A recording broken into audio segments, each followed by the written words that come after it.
Europe 1. Le talent de la France Bouge. C'est vous, Philippe Tissot, le talent, un des talents ce soir de la France Bouge, avec votre entreprise qui s'appelle Commute, qui est née en 2020, en plein Covid, vous. C'est ça, en plein Covid. Donc en plein Covid, toutes les réflexions s'accélèrent. Ouais. Et donc là, on a décidé avec mon associé qui vient de l'univers de la haute couture, voilà, qui est designer haute couture, de faire quelque chose de plus pour la planète. Et ce quelque chose de plus, c'est bon, là on parlait de réemploi, de réutiliser, de faire durer les choses plus longtemps, c'est bien. Mais quand même, on produit en France 300 millions de tonnes de déchets. Dans l'ameublement, il y en a à peu près 2 à 3 millions de tonnes. Ces déchets sont finissent enfouis, donc c'est dommage pour les générations futures. C'est-à-dire qu'ils vont avoir des petits cadeaux dans la terre.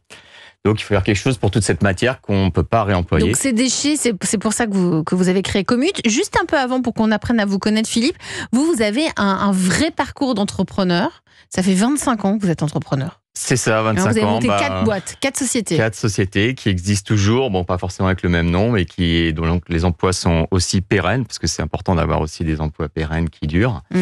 Oui, et voilà. je rebondis là-dessus parce que vous avez dit en préparant cette émission que c'est l'aspect social et humain qui vous intéresse avant tout dans l'entrepreneuriat. De plus en plus. Quand on est un petit peu jeune, on est aussi on a l'aspect innovation, créer quelque chose, c'est bien, mais après on cherche d'autres valeurs et effectivement ancrer les sociétés dans un environnement social et local, c'est ce qui nous intéresse aujourd'hui. C'est pour ça que d'ailleurs on est à Paris.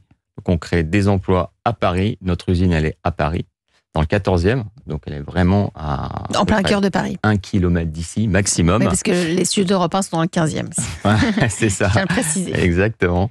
Et du coup, ça, c'est vraiment très important pour nous. Nos matières premières aussi, elles viennent localement. Parce que donc, les déchets viennent de Paris.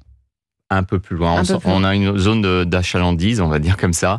Des filières, ça s'appelle des filières, de l'ordre de 250 km. Bon, vous allez quand même pitcher, même si vous avez essayé de nous raconter l'entreprise qui est par-ci par-là. Vous allez pitcher pendant une minute Commute. K-O-M-U-T. C'est quoi précisément, Philippe Tissot? On vous écoute, vous avez une minute. Ok, merci. Donc, Commute, nous sommes un fabricant de mobilier, des mobiliers design. Donc, c'est très important d'avoir un catalogue avec des produits qui donnent envie, mais ils donnent envie et en plus, ils offrent des valeurs supérieures dans le sens où ils vont offrir des valeurs environnementales puisque, on l'a dit, ils sont faits avec des matières qu'on récupère. Donc les matières qu'on récupère, c'est quoi? On demande toujours, c'est ce que vous disiez, des barquettes, des écrans anti-Covid, on a parlé du Covid, il y avait des écrans devant tous les caisses, dans les bureaux, vous en aviez sûrement ici, peut-être dans le studio, pour éviter que les gens se postillonnent dessus. Donc ça, c'est de la matière qu'on récupère, on en fait des luminaires. Voilà. Et pourquoi on s'appelle Commute? C'est parce qu'on a commuté déjà dans un monde décarboné. Donc, on a des objectifs tous globaux qui sont donnés pour les objectifs de développement durable à 2050 où on doit être décarboné. Nous, c'est déjà aujourd'hui. Donc, le futur, c'est aujourd'hui, c'est pas demain, c'est maintenant. Formidable. Merci de vous être prêté à cet exercice du pitch, Philippe Tissot, cofondateur et directeur associé de Commute. Vous avez détourné aussi des robots industriels qui allaient à la casse. C'est ça. Ça aussi. Oui, toute notre. En fait, on réutilise tout ce qu'on peut. Donc, on réutilise notre matière première. Quand on dit matière première, c'est une matière qui a déjà eu une première vie, en fait. Donc, nous, on lui donne une seconde vie en la retransformant. Et donc, pour la retransformer, on a mis au point des imprimantes 3D géantes qui utilisent ces robots industriels qui allaient partir à la casse, parce qu'ils étaient obsolètes. Et pourquoi ils étaient obsolètes? C'était surtout la partie logicielle. Pour ceux qui sont des geeks, c'était Windows CE qui tourne sur nos robots. Donc, c'est des choses qui n'existent plus, qui sont plus maintenues. Et nous, on sait les mettre en œuvre. Voilà. Et du coup, ça nous permet de remettre cette matière en forme au travers des robots. Et ça donne quoi comme meuble alors? Vous les avez mis en forme, vous proposez des meubles avec... donc, on fait pas de collection rapide et on sort pas des collections tous les 6 mois. Puisque l'objectif, c'est de faire des meubles qui sont vraiment design. Donc, nous, on les adore. Ils ont vraiment une particularité spécifique. Ils sont beaux et il faut qu'ils donnent envie au début. Ce qu'on disait tout à l'heure. Parce que s'ils ont juste des valeurs environnementales ou juste des valeurs sociales, on l'a vu avec des meubles en palette, les gens se disent c'est bien, mais c'est pas bien pour moi, en fait. C'est bien pour le voisin, mais pas pour moi. Donc là, la première chose, il faut que ça donne envie. Beau. Voilà, faut qu'il soit beau. La désirabilité est Exactement. importante. Marie-Georges, Alors, vous êtes la coach de ce soir, votre avis? Non, je trouve le projet vraiment très intéressant, avec vraiment une ligne très claire sur ce que vous faites et très exigeante. Moi, j'ai beaucoup aimé l'aspect, vous disiez tout à l'heure, il y a plus de 40% aujourd'hui des déchets, des meubles non vendus qui vont en décharge, enfouis ou qui sont incinérés. Donc ça veut dire que c'est très, finalement, il y en a très peu qui sont réutilisés. Cette matière-là, on n'en fait rien pour une raison majeure qui est que c'est des matières différentes. Donc dans une commode, vous avez du bois, mais vous avez du plastique pour les systèmes qui permettent de coulisser. Vous avez des poignées en laiton. Je dis n'importe quoi, mais en fait c'est ce côté multimatière qui fait que c'est très compliqué à recycler. Voilà. Et vous avez un angle très clair sur le monomatériau. Et en fait, le fait d'être monomatériau, ça vous permet finalement de quasiment recycler à l'infini le mobilier que vous produisez. Donc, je trouve ça vraiment intéressant. La circularité. La circularité, c'est s'assurer que le mobilier que vous produisez, donc non seulement il est fait à partir de déchets, mais en plus il pourra être à nouveau réutilisé. Et si vous commencez à mettre des vernis, de la colle et des accessoires en laiton, collés, vissés, etc., personne, alors vous pouvez marquer dessus que c'est recyclable, ça sera recyclable, mais s'il faut, par exemple, les chaises sur lesquelles on est assis à roulette, s'il faut 2 heures pour séparer les différents éléments, personne ne le fera. Donc elle va être, elle aussi, enfouie. Donc nous, nos mobiliers, ils sont monomatières, c'est-à-dire on prend les barquettes, on les broie et on les imprime directement. Et du coup, en fin de vie, s'il y en a une, donc on fait bien sûr des meubles qui sont durables, et on en parlait, qu'on peut transmettre de génération en génération. Donc c'est des meubles iconiques, ils vont pas changer tout le temps, tout le temps. Mais si jamais ça doit terminer dans une benne, et ben même si la benne elle arrive chez Suez ou Veolia, ce Suez ou Veolia, il saura quoi en faire, et ça va peut-être devenir un pare-choc ou la coudoir. Vous facilitez le travail aussi. On est un maillon. Vous êtes un maillon de la chaîne, mais facilitateur pour le maillon suivant. Exactement. Il y a aussi ça. Je voulais avoir votre avis, François Melchior de Polignac. Vous êtes le patron de Maison du Monde. Quel regard portez-vous sur Commute? J'ai trouvé ça génial. Je suis allé un peu sur le site aussi. Il y a un aspect qu'on n'a pas évoqué ici qui est... J'étais frappé de voir que pour les modes de livraison, vous dites on verra parce qu'on choisira en fonction ce qui fait le plus de sens en termes d'empreinte carbone, ou c'est peut-être pas exactement les mots. Donc ça veut dire qu'en effet, c'est une approche qui est cohérente de A à Z, le recyclage des machines pour produire, les déchets ils sont déjà sur place, vous faites des produits qui d'ailleurs sont recyclables facilement. Donc moi je trouve ça génial. Et vous pourriez faire des choses ensemble ? Alors Philippe est sûrement très sélectif sur les partenariats et très pointu, nous aussi. Mais oui, se dire demain on pourrait faire une collaboration dans laquelle on met en valeur des produits, ce savoir-faire, cette filière. Moi je trouve ça génial, oui bien sûr. Il faut s'adapter. Nous sommes avec Philippe Tissot, le cofondateur et le directeur associé de Commute. Commute, c'est la start-up de ce soir. C'est une marque de mobilier recyclé et recyclable. Mobilier conçu avec des déchets et grâce à des imprimantes 3D que vous avez conçues vous-même, vous faites des meubles avec un design assez particulier. Je vous invite à aller regarder le site internet. Vous pouvez nous les décrire pour qu'on comprenne tous? Bien sûr. Par exemple, il y a quoi comme meuble?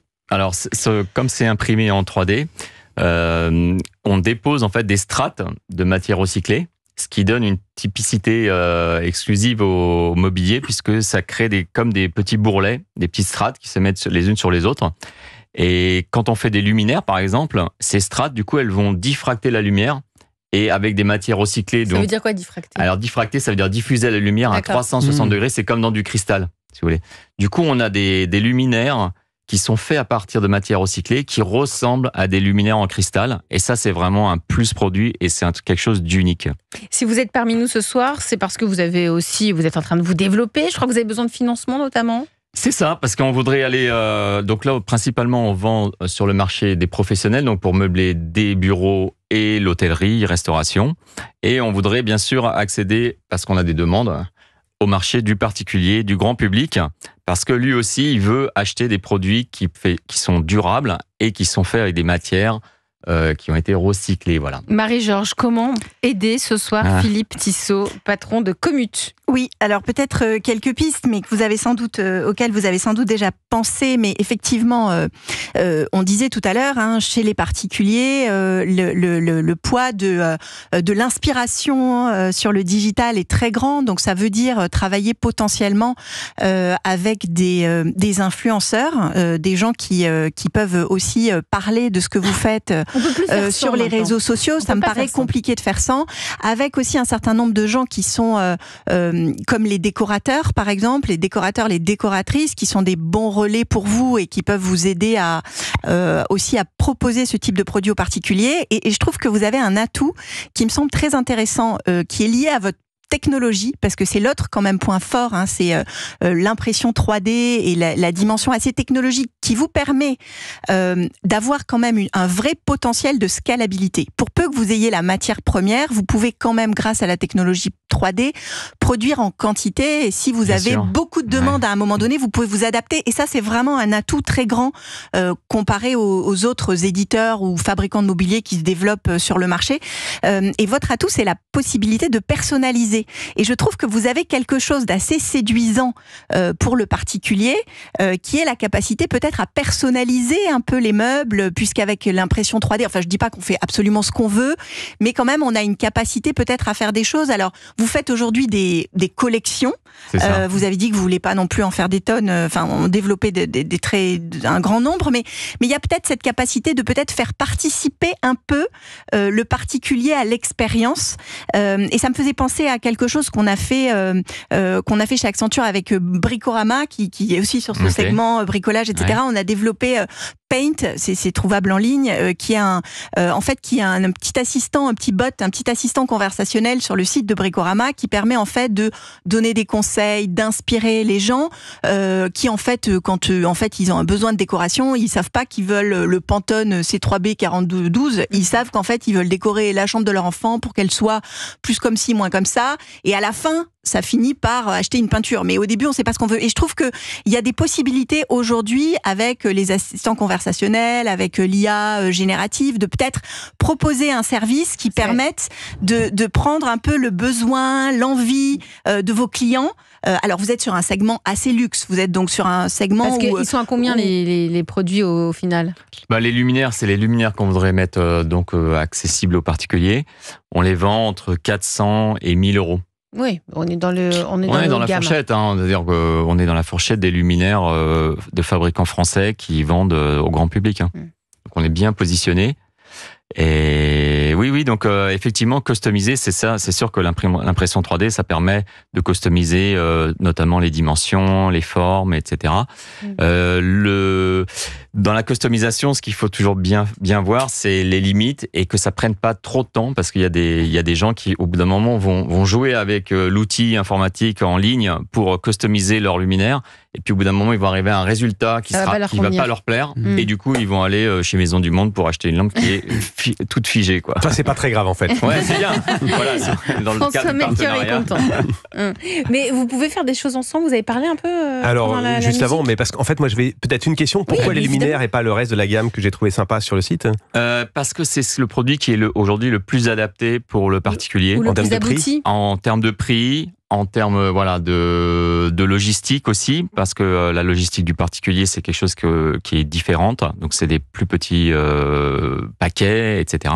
Alors que le mobilier, on fait un mobilier qui est durable et qui est lourd. C'est comparable à du bois massif. Donc, il y a toute une partie sur le transport qu'on ne sait pas encore appréhender.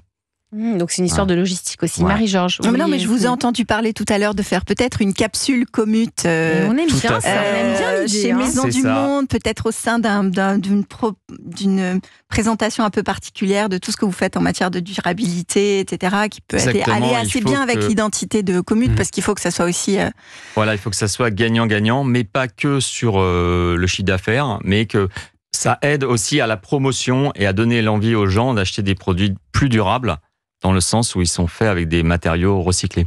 Et vu les matériaux, je pense que le toucher est très important pour les clients. Donc, je ne sais pas si vous avez déjà la possibilité d'avoir des showrooms et autres, mais l'avantage d'une collaboration D'essayer. ou autre, c'est d'avoir un endroit où les clients Dans le peuvent acheter. magasin. Ouais, ouais. Oui, il est tenté, je vois. Absolument, mais vous savez, Et- nous, on a 50% de chiffre d'affaires qui est réalisé digital, mais c'est beaucoup de la commande du magasin, Bah oui, c'est la on commande veut chez toucher, soi. on veut Les essayer. clients aujourd'hui, exactement. Bien Bien sûr. Et ça sûr. dépend des catégories de produits. Alors, sur le luminaire, un tout petit peu moins, évidemment, que sur les assises, mais quand même, est-ce que c'est un toucher froid? Est-ce que c'est Bien un toucher chaud?